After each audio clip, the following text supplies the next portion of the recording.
আসসালামু আলাইকুম প্রিয় বন্ধুরা। আজ কাটাখালী দাওয়া সেন্টারের উদ্যোগে আমার এখানে উপহার সামগ্রী নিয়ে আসতেছে অসহায় মা বাবাদের জন্য।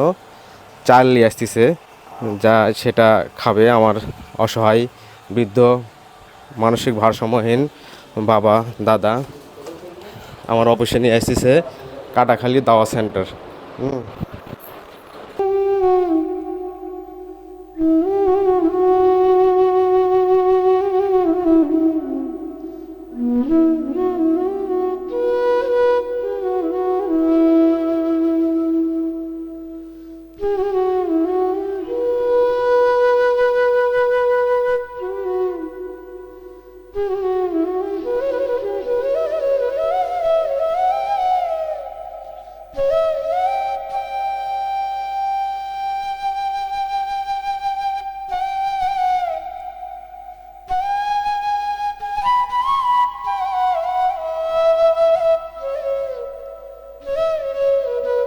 আসসালামু আলাইকুম। এইটি থাকে বলতে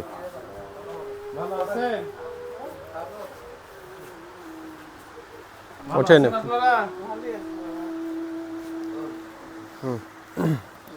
শরীর স্বাস্থ্য ভালো? কোনো অসুবিধা আছে?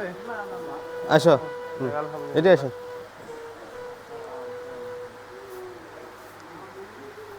কোনো সমস্যা নেই তো? থাকা খাওয়া বা ওষুধ পাতি কোনো সমস্যা নেই?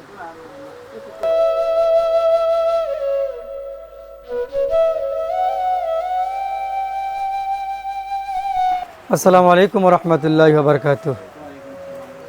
ইন্নাল হামদালিল্লাহি নাহমাদুহু ওয়া নাস্তাঈনুহু ওয়া নাস্তাগফিরুহু, আম্মা বা'দ। আউযু বিল্লাহি মিনাশ শাইতানির রাজীম। বিসমিল্লাহির রহমানির রহিম। আকিমুস সালাতা ওয়া আতুজ যাকাত। মহান রব্বুল আলামিনের অশেষ মেহেরবানিতে আমরা এক বৃদ্ধ আশ্রমে আমরা ইনশাআল্লাহ উপস্থিত হয়েছি। তো আপনাদের কাছে একটা উদারত আহ্বান, যেহেতু আমরা মুসলমানের একটা আল্লাহর বিধান রয়েছে, সে বিধান হচ্ছে 5 ওয়াক্ত নামাজ। যে অবস্থায় থাকুক না কেন তার সে অবস্থান থেকেই নামাজ আদায় করতে হবে। যেহেতু আল্লাহ তাআলা আপনাকে একটা ভালো জায়গায় নিয়ে আসছে, থাকা খাওয়া ওষুধপাতি কোনো আপনাদের সমস্যা হচ্ছে না শুনলাম আমরা, আলহামদুলিল্লাহ। এটা শুনে খুব ভালো লাগলো, আলহামদুলিল্লাহ। আল্লাহ যেন এই বৃদ্ধ আশ্রমটা কবুল করে নেয় এবং যে এটা পরিচালনা করতে তাকে যেন আল্লাহ কবুল করে নেয়। এখন আমার ব্যবসার উদ্দেশ্যে আমার ছোটো ভাই করতেছে না, শুধুমাত্র জনসেবামূলক একটা প্রতিষ্ঠান সে দিয়েছে। আল্লাহ যেন তার এই দিনী প্রতিষ্ঠানটা বা এই বৃদ্ধ আশ্রমটা আল্লাহ যেন কবুল করে নেয়। এবং পাশাপাশি আমাদের কাটাখালী ইসলামের দাওয়া সেন্টার রয়েছে। এই দাওয়া সেন্টারের মাধ্যমে আমরা সমাজের ভেতরে দূরে অসহায় বা বিধবা যারা রয়েছে তাদের ভেতরে কাজ করার চেষ্টা করতেছি। আমাদের এই কাটাখালী দাওয়া সেন্টার যেন আল্লাহ কবুল করে নেয়। আমরা তার পক্ষ থেকে আপনাদের মাঝে আমরা সামান্য কিছু চাউল দিলাম আপনাদের খাওয়ার জন্য। আল্লাহ তাআলা যেন আরও সামনে আমাদেরকে আরও বেশি করে দেওয়ার তৌফিক দান করে। আপনারা সবাই ইনশাআল্লাহ দোয়া করবেন। আমরা সবাই আপনাদের জন্য দোয়া করি, আল্লাহ যেন আপনাদেরকে সুস্থ রাখে, ভালো রাখে এবং এই প্রতিষ্ঠানে আল্লাহ কবুল করে। সকলে বলি আল্লাহুম্মা আমিন।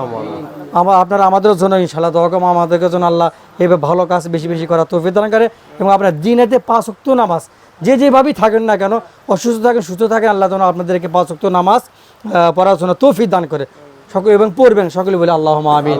ওয়া আখিরু আলহামদুলিল্লাহি রাব্বিল আলামিন। আসসালামু আলাইকুম ওয়া রাহমাতুল্লাহি ওয়া বারাকাতুহু।